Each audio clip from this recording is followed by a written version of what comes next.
Muito bem, estamos aqui para falar dos dois primeiros episódios de O Senhor dos Anéis, Os Anéis de Poder, a série mais bombástica dos últimos tempos, ou pelo menos a que mais ganhou investimento nos últimos tempos, né?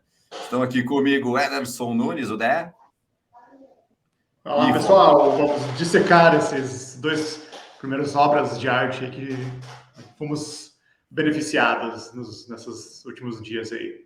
grande época, grande época. E o Roberto Chaves também está aqui.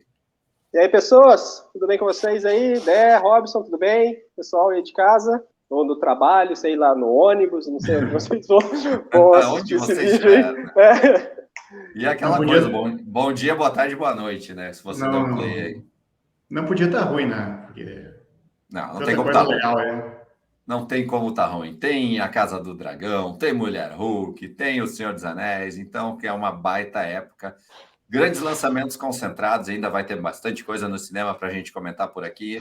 Mas vamos lá. Vamos falar de Os Anéis de Poder, os dois primeiros episódios aí, que tiveram um alcance de 25 milhões de plays em todo o mundo, segundo o Prime Video, né? Então a gente sempre tem que ponderar, porque é o próprio Prime Video que está divulgando, assim como a Netflix, quando divulga que não sei quantos milhões viram tal filme em menos de um dia, é sempre números que são dados pelo próprio canal. Então a gente não tem um medidor de Ibope desses canais ainda, então a gente só confia, né? A gente só vai, ok. Mas eu acredito que sim, porque tudo que envolve, né, o Game of Thrones, não, o Senhor dos Anéis, ato falho, né? Porque, enfim, estamos comentando os dois episódios sempre aqui. Mas vamos lá, vamos falar aí primeiras impressões desses dois episódios aí. Começamos com o Del, fã maior aí de Tolkien. Eu achei demais, assim. Claro que a gente tem que ver de um ponto de vista não tão de fã. Eu comecei a ler O Senhor dos Anéis muito antes dos filmes, né? Já falei aqui que eu li minha fonte inspiradora para começar a ler Tolkien foi heavy metal, né?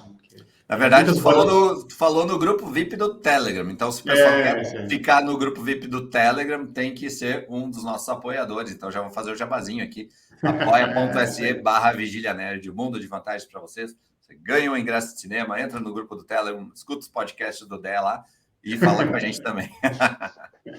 Tava uma discussão legal, assim, né, de áudio, assim. Claro, tem muita coisa que a gente fala lá e que, claro, é besteira, e é para rir, né, e memes também, mas essa aí do Senhor dos Anéis a gente teve praticamente um podcast, né, lá dentro do grupo, porque a gente foi longe nos assuntos, né, eu tava falando que a porta de entrada para Tolkien para mim foi o mundo do rock, o mundo do heavy metal, que é uma das grandes... o Tolkien criou muitas coisas, né, o mundo absorveu isso de formas diferentes, né? Tipo, as bandas de rock criaram discos conceituais sobre isso, os outros criaram música, os Beatles que próprio queriam fazer o próprio filme deles, do Senhor dos Anéis, né?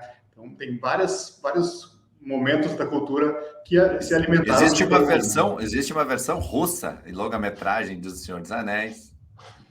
Tem várias coisas, assim, tipo, eu estava comentando também que várias coisas que o Tolkien criou dentro da obra, né, não só no Senhor dos Anéis, mas também do Hobbit, e claro, depois do Silmarillion, Contos Inacabados, todas as obras, várias coisas do mundo real absorveram isso. Eu sempre me lembro, eu também falei isso lá, que é que quando a gente vai nos lagos, assim, e tem aqueles pedalinhos, né, é tudo em forma de cisne, né, nada mais, nada menos que os barcos dos elfos, né.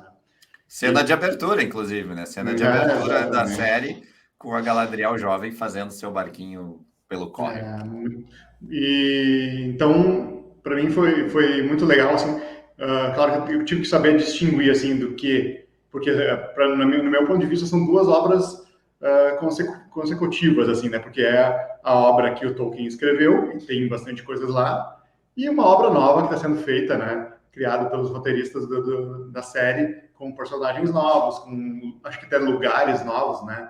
Não cheguei a conferir se os lugares ali que eles citam existem mesmo nas obras do Tolkien, mas, claro, tem muita coisa nova, personagens novos, e uma timeline nova também, né? Que, vamos dizer assim, a gente vai medindo, assim, né? Ó, tal personagem está em tal lugar, tal lugar acontece tal coisa, e que, claro, no final, a gente espera que tudo se unifique e vai cair num certo ponto da história que vai culminar na história do Tolkien. E Roberto, como é que foi para ti? Bacana, tipo, eu não sou fã, igual o Dé e muita gente. Eu não li o Silmarillion, não li Contos Inacabados. Na verdade, só li a trilogia do Senhor dos Anéis e o Hobbit. Mas como o próprio Dé diz, para quem é fã, tem que saber separar. Por isso que é uma adaptação. Nunca dá certo ser fiel. Mesmo assim, existe a comparação com o próprio Senhor dos Anéis. É meio estranho isso, a série ser antes, mas mesmo assim as pessoas comparam até com o Senhor dos Anéis, com os filmes do Senhor dos Anéis e tal. E o fã chato sempre alguma mudança vai reclamar, né? A série, como vamos dizer assim, não um fã, como uma versão televisiva ou cinematográfica, a primeira impressão que eu tive desses 2 episódios, eu achei maravilhoso. A régua hoje, mais ou menos, da cultura pop, mesmo a gente gostando bastante de muitas coisas, a régua tá meio no meio, assim, sabe? Muito diálogo bobinho, nunca aprofunda.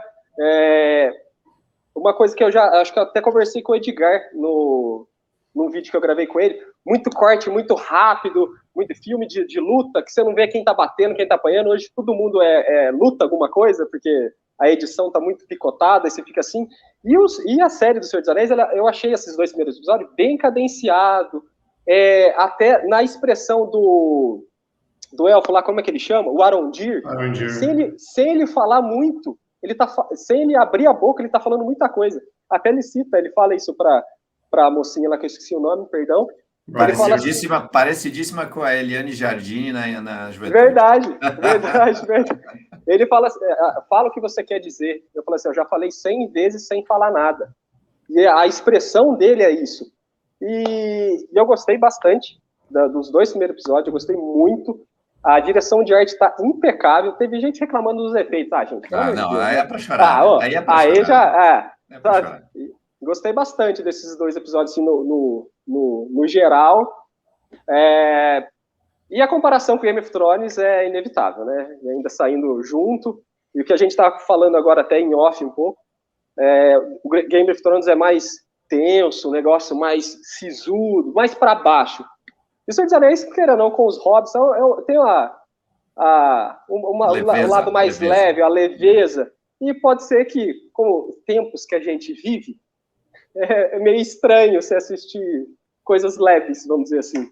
E eu gostei bastante. Me fez lembrar do Labirinto. Sabe aquele filme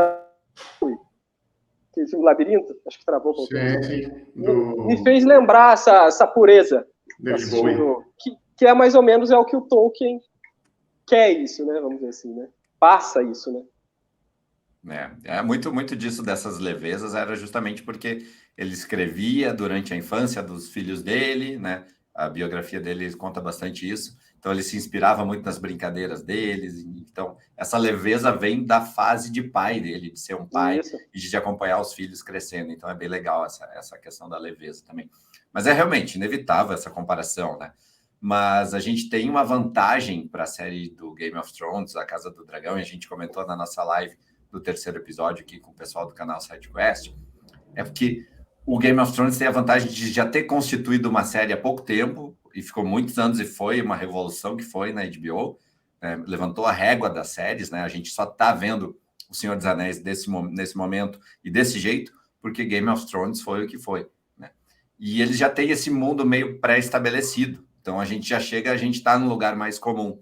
E apesar de a gente ter tido as adaptações do Peter Jackson, e acho que as pessoas ficam muito nisso, né? Ficam baseadas muito no que foi feito. Só que é uma série nova, né? O visual tá incrível, o visual tá lindo. Eu realmente queria ter assistido esses episódios numa tela de cinema e provavelmente uma temporada inteira na tela de cinema, porque é muito bonito, né? Capricho demais, assim.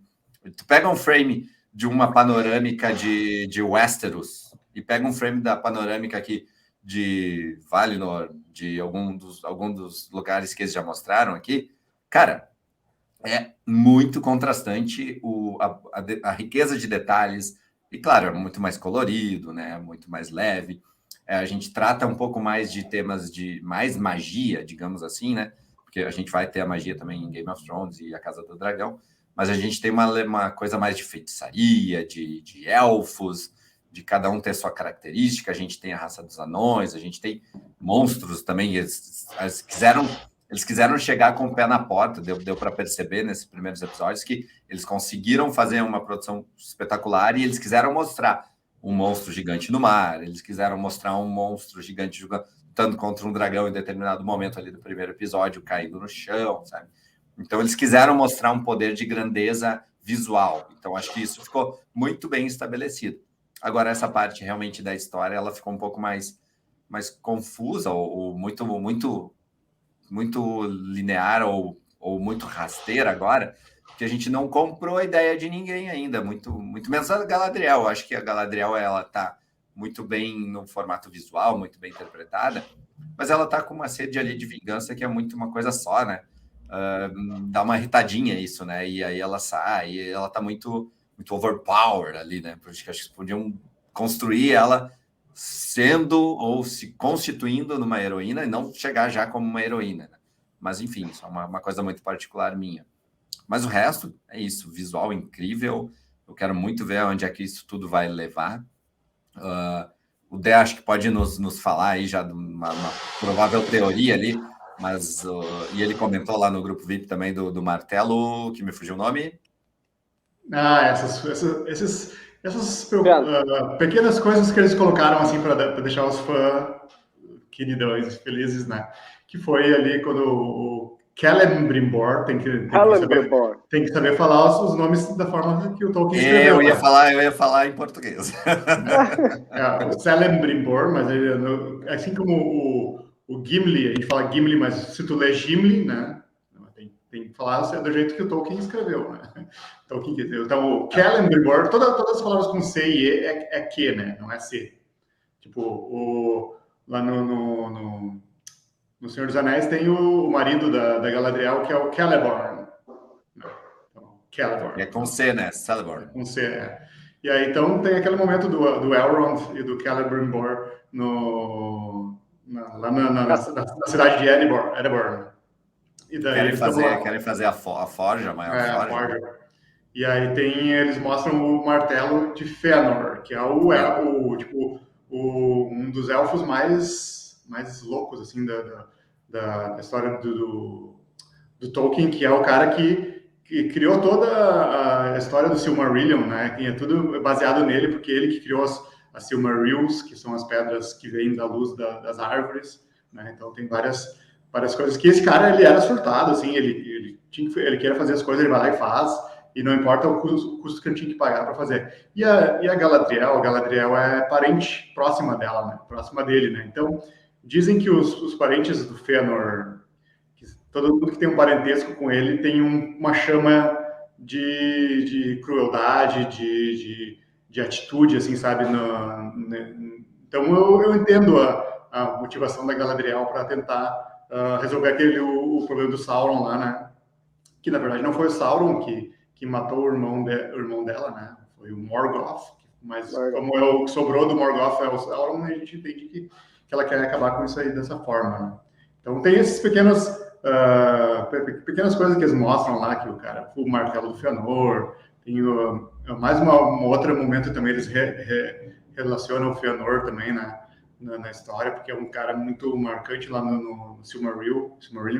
Então, a gente não sabe onde é que eles vão apenas mencionar isso, porque eles não podem mostrar, né? Eu até achei ousado demais eles mostrar lá a morte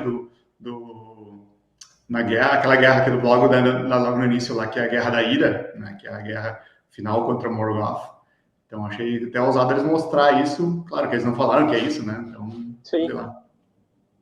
E a pergunta que eu queria te fazer é aquela caixinha dos anões que abriram, o que tem lá? É uma Silmaril?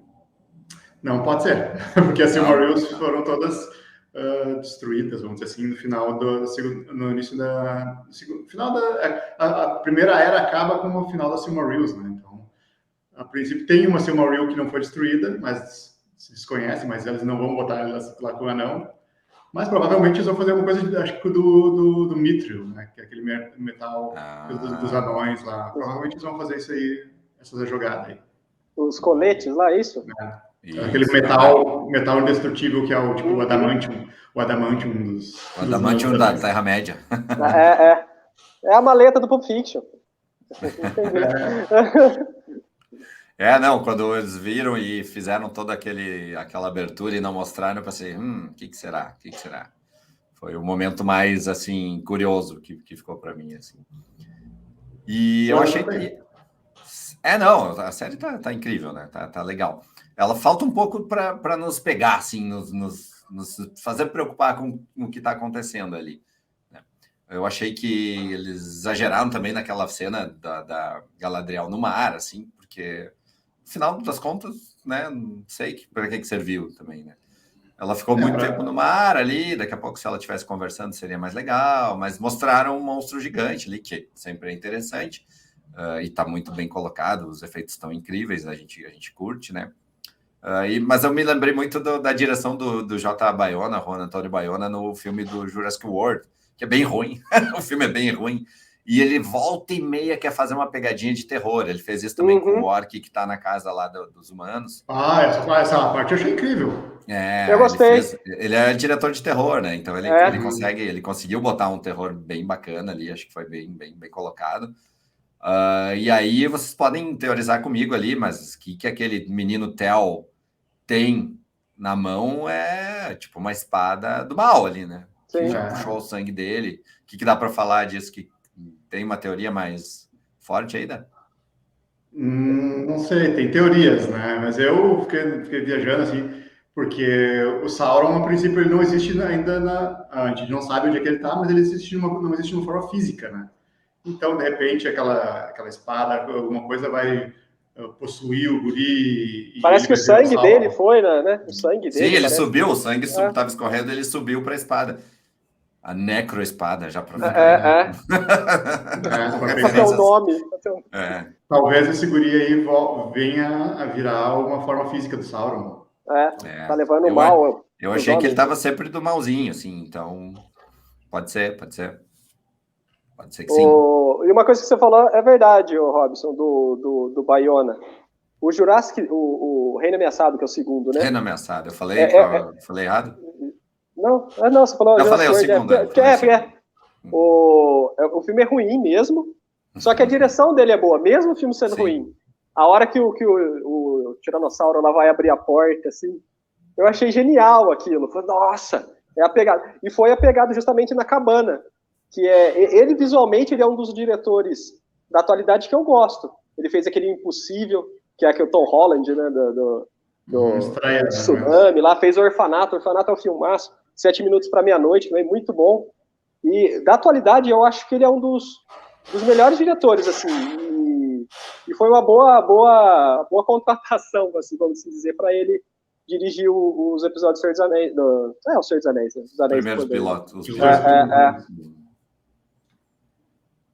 Eu achei, logo lembrei disso, né? Tu remete àquela cena de terror, remete exatamente, faz o caminho inverso, remete ao Reino Ameaçado, remete ao Orfanato, remete aos 7 minutos para meia-noite, que são os filmes mais bombados dele, assim. Sim. Mas eu peguei um ranço dele com o Jurassic porque não rolou. A trilogia nova não rolou nenhum, né? Nossa, o último é horrível. Essa é a verdade. Mas, só para ficar no mesmo tema, aqui é Sauron.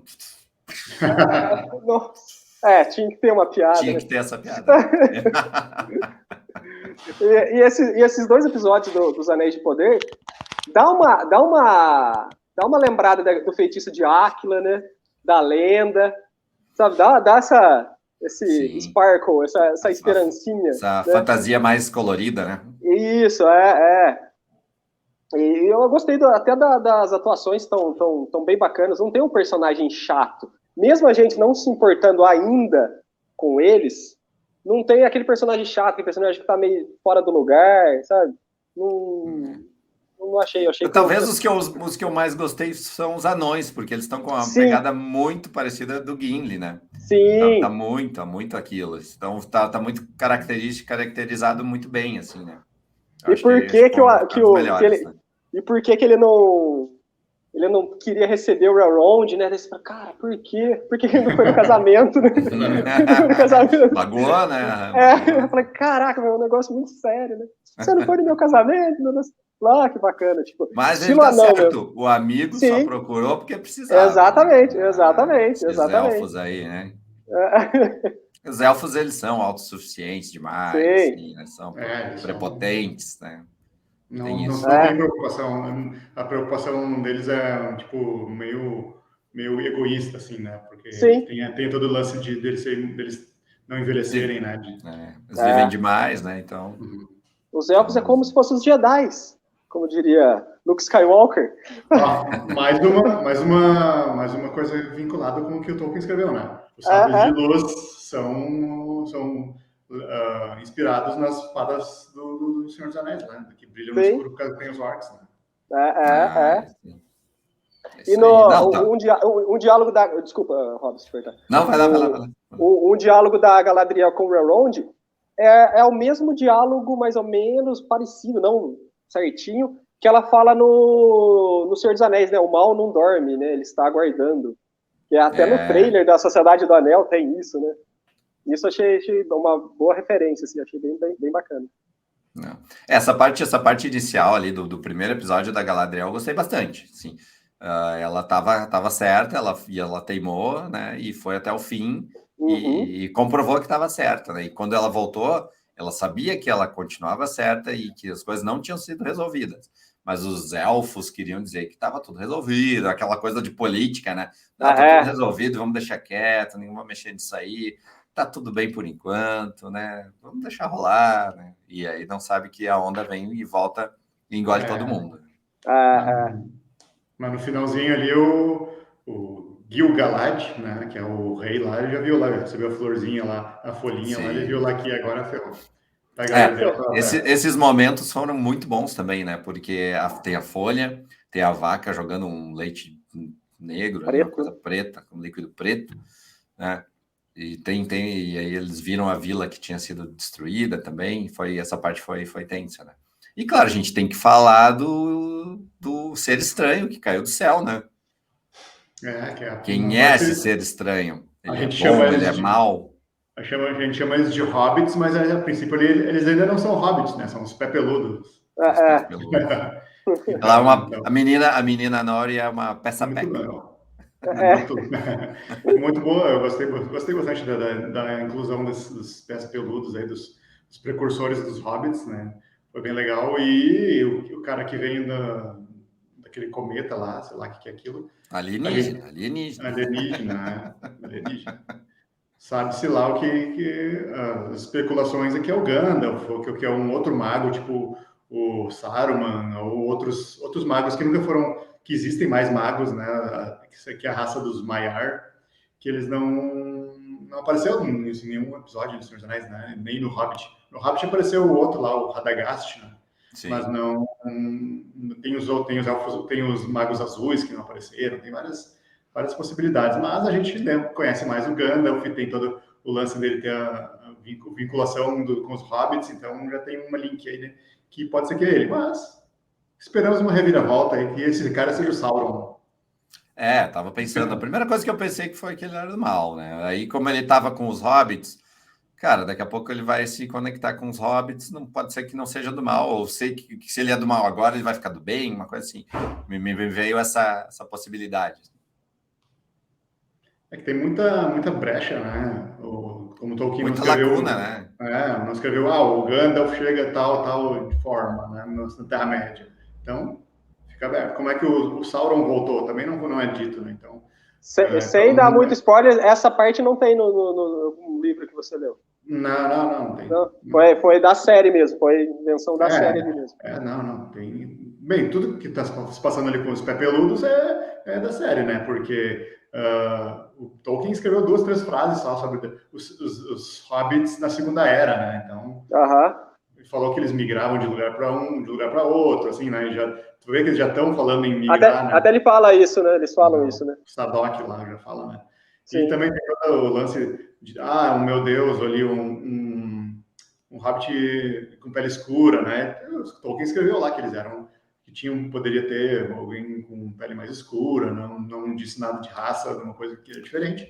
Mas tem todo um lance assim, a galera já estava hateando por causa disso, né? As pessoas se apegam a quem escreveu e onde escreveu, no Reino Unido, né, no Velho Continente, onde as pessoas são maioria branca, maioria caucasiana, mas antes de terem essa consolidação, houve uma miscigenação muito grande ali, né? Na origem não eram todos daquele jeito, então quando eles acham que todo mundo é viking nessas terras de fantasia, tá errado, já começa com uma premissa errada, né? Então não é assim que funciona, né? Além do que é fantasia, né, gente? Então, como é que você vai saber como é tal coisa? E se eles quiserem exagerar nisso aí também, o roteiro é deles, né? Eles fazem o que quiserem. Exato, é uma adaptação. E da mesma forma que a gente comentou na última live aqui para falar de A Casa do Dragão, A Casa do Dragão tem um livro pronto. É um livro pronto, tá lá escrito, ok, eles vão preencher muitas lacunas ali, mas aqui preenche muito mais lacunas, né? Porque é uma página muito mais em branco do que a página do George R. Martin lá em A Casa do Dragão, né? Então aqui vai ter muita coisa diferente, muita coisa que as pessoas vão poder dar brecha de torcer o nariz, né? Digamos assim. Da mesma forma, a gente sabe que a produção dos Anéis de Poder tem muitos estudiosos de Tolkien, inclusive uns 5 ou 6 nomes ali das pessoas que estão ajudando no roteiro, na composição da história ali também, e nos diálogos, são pessoas que são altamente reconhecidas no mundo de Tolkien, vamos dizer assim, né? Os estudiosos de Tolkien são pessoas que, com certeza, estão ajudando a ligar os pontos para que não fique um absurdo, né? Sim. Não são o mala que fica atrás do computador só hateando, dando nota negativa no router. Aquele cara que se defende atrás do teclado, né? Exatamente. Se você é fã e tem preconceito, se você uma pessoa, não precisa nem ser fã de gostar de alguma coisa, se você tem preconceito de alguma coisa, cara, você é uma pessoa infeliz. É a única coisa que eu posso falar, porque você é vazio por dentro. Inclusive, se não me engano, a próxima obra que tem a composição das histórias do Tolkien, que é tipo esses livros que lançaram agora, mais recente, tipo A Queda de Gondolin, né? Ou Beren e Lúthien, esses aqui não foram escritos pelo tudo, né? Pelo John Ronald Tolkien, mas então elas são editadas pelo Christopher Tolkien, que já faleceu também, né? Filho do Tolkien. Então o próximo livro que lançaram, baseado nas edições dos escritos do John Tolkien, é A Queda de Númenor, que tem também muito a ver com o que a gente vai ver aí, né? E também o nome do editor, ele está também ajudando na série. Então é alguém que tem gabarito grande para poder escrever, né? Para falar de Tolkien. Bacana. Vamos falar bastante dessa obra aqui. Todas as segundas-feiras teremos vídeo comentando os novos episódios de O Senhor dos Anéis, Os Anéis de Poder, aqui na Vigília Nerd. Mais alguma consideração importante, meus caros? Podia ficar umas 2 horas aí conversando sobre isso. Querem dar notinhas? Notinhas. Vamos para as notinhas. Vai, Dé. Eu vou dar 4. Não vou estourar ainda, porque eu quero subir um pouco mais ainda. É minha teoria, né? Eu vou dar 3,9 para poder subir mais. Eu acho que falta ainda aquela coisa de se preocupar, se conectar bem com os personagens, mas o resto é lindo, o resto tá incrível mesmo, e espero que Galadriel me convença um pouco mais. Dá 4 para os 2 episódios também. Dá 4. Justamente por isso. Mesmo não comprando a briga deles, mas eu gostei dessa didática, vamos dizer assim, da montagem de onde que eles estão? Estão aqui. Porque são muitos personagens, são muitos mundos, vamos dizer assim, né? Adorei ver os mapinhas de novo ali, as explicações de onde estão, adorei isso. Tem muita informação na tela, né? Que eles colocam também, tem que, Sim, às vezes, até assistir mais de uma vez, né? No sim, contrário sim. da Casa do Dragão aí, que joga os personagens e aonde era, não quer saber, né? Não explica. Se vira. Já tá todo mundo sabendo a geografia de Westeros ali, tá todo mundo É, conhecendo pela aparência já. Né? e uma... E a geografia da Terra-média é mais complexa, né? Porque a Terra-média que a gente viu nos filmes e no Hobbit é outra, não é a mesma que a gente está nessa série, né? Que é diferente também da Terra-média da Primeira Era, né? Do Silmarillion. Duas coisas que eu gostei, assim, a primeira do primeiro episódio. O sussurro do irmão da Galadriel, que a gente não escuta, beleza. Né? Que legal, a gente não escutou. Aí no final, que ela tá lá indo para as Terras Imortais, assim, Valhalla, mostra o irmão dela, o que ela fala, o que ele fala. Nossa, que legal, pensei que nem ia citar mais isso. Eu achei que também ela não ia mais citar. Eu falei, nossa, que legal, gostei pra caramba. E uma coisa que me afastou dos filmes do Hobbit, só que na série me conectou de novo, os Hobbits foi, acho que 100% efeito, né? Enquanto o Senhor dos Anéis era mais orgânico, era na locação mesmo, tal. E aqui, logicamente, tem uma mescla. Souberam dosar isso, os efeitos e a própria locação. Isso me conquistou e me afastou demais do Hobbit, assim, sabe? Tipo, um dos fatores que eu não gosto do Hobbit, da trilogia, é isso, sabe? Não ficou orgânico. E a série voltou isso. O Hobbit tem um problema muito sério com isso aí, porque para mim foi um baita caça-níquel. Com certeza foi, né? Com certeza foi. Né? Era um filme único, no máximo 2, os caras espicharam demais aquilo. Aquela teoria que a gente faz aí, né, Roberto? Gostaria de assistir de novo? Nunca mais assisti. Agora, exato, eu também não. Eu quero assistir sempre. Nossa, sempre. É para a mesma vez por ano você tem que assistir. Né? Não, e o que eu ia falar do Hobbit também, que eles pegaram a fórmula do Senhor dos Anéis e fizeram no Hobbit. Mas o Hobbit é um livro diferente do Senhor dos Anéis. Então, um livro infanto-juvenil, né? Então, para criança até, né? Então, se fizessem um filme só, aí um conto mais infantil, assim, ia ser muito mais interessante. Sim, na minha visão. Sim, sim. Com certeza. Tá certo, Pelo jeito que começa, né? No meio da Terra havia uma toca do Hobbit, né? Aquele início bem era uma vez, né? Aquela coisa assim, aquela bem...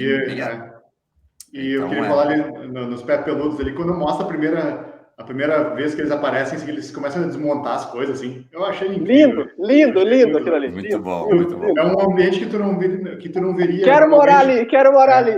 E daí, quando tu vê, eles moram ali no meio de umas barraquinhas que eles mesmos montam, e se a pessoa passar ali, não acontece nada, não vê. Muito bom. A camuflagem deles. Bacana, foi legal mesmo. Muito bom. Os haters, voltando, né? A gente não pode dar vitrine para essa turma, mas infelizmente. É as viuvinhas do Peter Jackson. Se fosse o Peter Jackson, tivesse o nome dele lá, todo mundo ia estar feliz. Tudo certo. Viuvinha do Peter Jackson. E a abertura? O que vocês acharam da abertura? Já que a gente está nos comparativos. Ok, né? Achei ok. Talvez ela faça mais sentido conforme as coisas vão acontecendo. Tá? E se eles puderem mudar, como o Game of Thrones faz, né? Seria interessante também. Vai ser legal. Um tema assim que não pelo menos de cara assim, não foi marcante, não lembra. E é o Howard Shore que faz ainda o tema, né? Mas, a trilha sonora não é melhor. Para mim, ouso dizer que é melhor que o do Howard Shore. Não, o tema é do Howard Shore. O tema principal é do Howard Shore, mas a música é de... Agora me fugiu o nome do... É o Beer, alguma coisa. Isso. Eu ouso dizer que é melhor que o Howard Shore. Fiquem atentos. Veremos com o tempo, né? Porque a música tem muito disso, né? De acompanhar e formar a gente. Às vezes a gente escuta uma ou duas vezes, não marca. Mas a gente escuta... Por exemplo, lembra como a gente falava de Vingadores? Vingadores não tem um tema, como Super-Homem, não sei o quê. Cara, hoje todo mundo sabe qual é o tema dos Vingadores. Porque foram ali tantos anos escutando e hoje a gente acha marcante. Mas quando foi a primeira vez que a gente escutou, a gente deu bola, né? Então tem isso também. É aquele negócio. Uma construção ainda, né? Exato, igual você fechar o olho e tocar uma música, você bate Super-Homem, Batman, né? Homem-Aranha. Game of Thrones até. Do Game of Thrones. Por enquanto, essa daí... Essa aí ainda não chegou lá, mas pode chegar. Mas vai chegar, porque é muito boa, muito boa. Então é isso, meus amigos. Ficamos por aqui com o nosso primeiro review de O Senhor dos Anéis, Os Anéis de Poder. Voltamos todas as segundas-feiras aqui no canal para discutir o novo episódio. Não esqueça de assinar o canal, acionar o sininho, seguir a Vigília nas redes sociais, porque vocês sabem, a Vigília não para. Boa!